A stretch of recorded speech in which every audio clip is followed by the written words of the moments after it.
नमस्कार, मैं आरती सिंह। आप देख रहे हैं न्यूज 11 भारत और खबरों में सबसे पहले बात मांडर के महाभारत की। तो मांडर में किसका डंका बजेगा ये साफ हो जाएगा। आज रांची के पंडरा स्थित कृषि बाजार समिति में काउंटिंग चल रही है। पहले राउंड में कांग्रेस प्रत्याशी शिल्पी नेहा तिर्की 46 वोटों से आगे चल रही हैं। शिल्पी नेहा को 3,990, गंगोत्री कुजूर को 3,944, देव कुमार धान को 1,563 वोट मिले हैं। कुल 21 राउंड की काउंटिंग होनी है।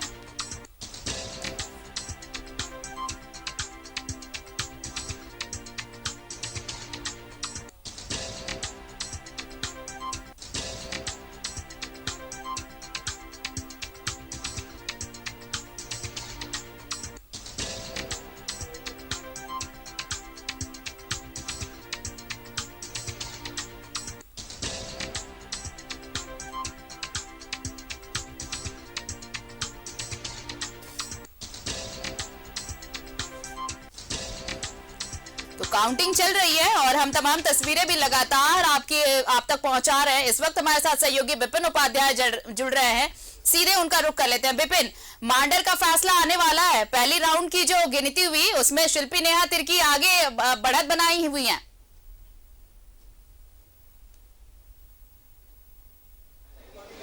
जी बिल्कुल, जिस तरह से पहले राउंड की मतगणना के बाद आरती हमने जो आंकड़ा पहले चलाया था 46 वोट, उस पर जो औपचारिक घोषणा हुई है उसके बाद 4 मतों का अंतर जो है वो और बढ़ गया। यानी कि कुल जो बढ़त पहले राउंड के बाद कांग्रेस ने इस उपचुनाव में बनाई है वो 50 मतों का है।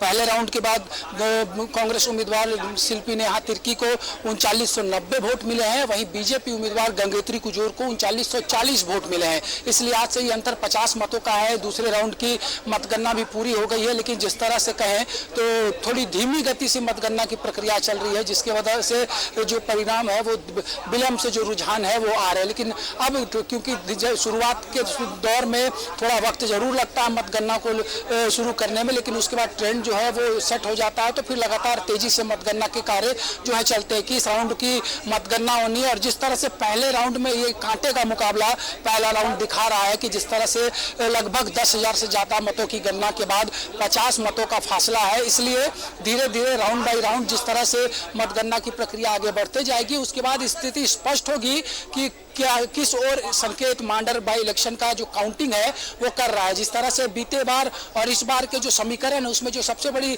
बदलाव देखने को मिली है कि पिछली बार गंगोत्री कुजूर को टिकट नहीं मिला था तो वो चुनाव में नहीं थे, यानी कि सीधा मुकाबला कांग्रेस जेवीएम के बंधु तिर्की और उस वक्त जो बीजेपी के उम्मीदवार थे देव कुमार धान उनके बीच थी। लेकिन इस बार परिस्थितियां बदली है और 2014 वाला समीकरण जो है यहाँ पर दिख रहा है, क्योंकि उस वक्त भी देव कुमार धान निर्दलीय चुनाव लड़े थे। गंगोत्री कुजूर बीजेपी की टिकट से लड़ी थी और बंधु तिर्की जो है वो अपने निर्दलीय उन्होंने चुनाव लड़ा था। तो इस बार फिर से पहले राउंड की जो मतगणना हुई है चान्हो प्रखंड से इसकी शुरुआत हुई है। दूसरे शुरुआती जो 96 बूथ हैं वो चान्हो प्रखंड के पड़ेंगे, उसके बाद के 112 बूथ जो है वो मांडर के पड़ेंगे। तो कई तरह के इक्वेशन है, तमाम चीज़ों के गणना के बाद ये स्थिति स्पष्ट हो पाएगी। और लगभग जो उम्मीद जताई जा रही है कि 15 से 16 राउंड की मतगणना के बाद कोई यह पाने पे जो है वो स्पष्ट तौर पर कह पाएगा कि परिणाम किस ओर संकेत कर रहे हैं। जी आरती, बिल्कुल। और देखिए जिस तरह से ये कहा जा रहा था विपिन कि ये मुकाबला त्रिकोणीय हो सकता है, क्योंकि जब देव कुमार धान ने बगावती रुख अख्तियार किया उसके बाद ऐसा लग रहा था कि ये मुकाबला त्रिकोणीय होगा। उस वक्त इसको और बल मिला जब AIMIM चीफ असदुद्दीन ओवैसी पहुंचे, उन्होंने उनके पक्ष में सभाएं की, तो एक वक्त ऐसा लगा। लेकिन जो अभी, हालांकि ये अर्ली प्रेडिक्शन है, इसके बावजूद ऐसा लग रहा है कि ये मुकाबला neck to neck fight BJP और कांग्रेस के बीच ही है।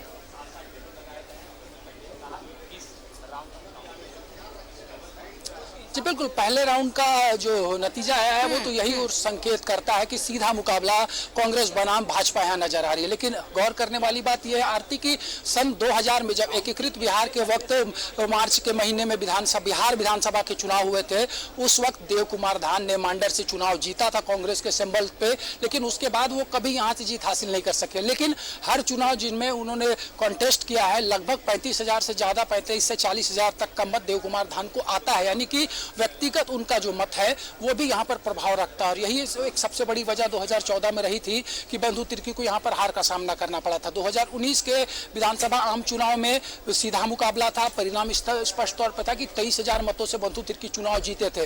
यानी कि एक बड़ा फैक्टर देव कुमार धान जरूर होते हैं। अभी जिस तरह से वोटों की गणना शुरू हुई है और बताया जाता है कि बड़ा होल जो देव कुमार धान का है, जो उनका गृह प्रखंड है लापुंग, वहां जहां की अंतिम जो 5 राउंड की गणना है वो लापुंग प्रखंड की होगी। तो कई तरह के समीकरण सामने आ रहे हैं। जानकार जो बता रहे हैं कि जब मांडर ब्लॉक की पूरी गिनती समाप्त हो जाएगी उसके बाद आकलन करना आसान होगा कि भाई इलेक्शन का ट्रेंड किस ओर जा रहा है। बिल्कुल, और अब ये देखना होगा कि अगले राउंड की जब गिनती हो रही है तो क्या कुछ रुझान सामने आते हैं, क्या नतीजे आते हैं। अभी तो 21 राउंड में गिनती होनी है, अभी तो ये पहला राउंड है। आप नजर बनाए रखिए विपिन, हम और भी तस्वीरें दिखाएंगे और भी जानकारी अपने दर्शकों तक पहुंचाएंगे। शुक्रिया तमाम बातचीत के लिए आपका। तो मांडर आज अपना नया विधायक चुन रहा है। जी हाँ, वोटिंग हो चुकी, अब आज काउंटिंग हो रही है, आज नतीजे आने हैं और पहले राउंड की जो गिनती हुई है उसमें ऑफिशियल अनाउंसमेंट हालांकि बाकी था, लेकिन आपको बताएं कि ऑफिशियल अनाउंसमेंट के बाद शिल्पी नेहा तिर्की वो आगे चल रही हैं और सेकंड नंबर पर गंगोत्री कुजूर बीजेपी की प्रत्याशी बनी हुई हैं।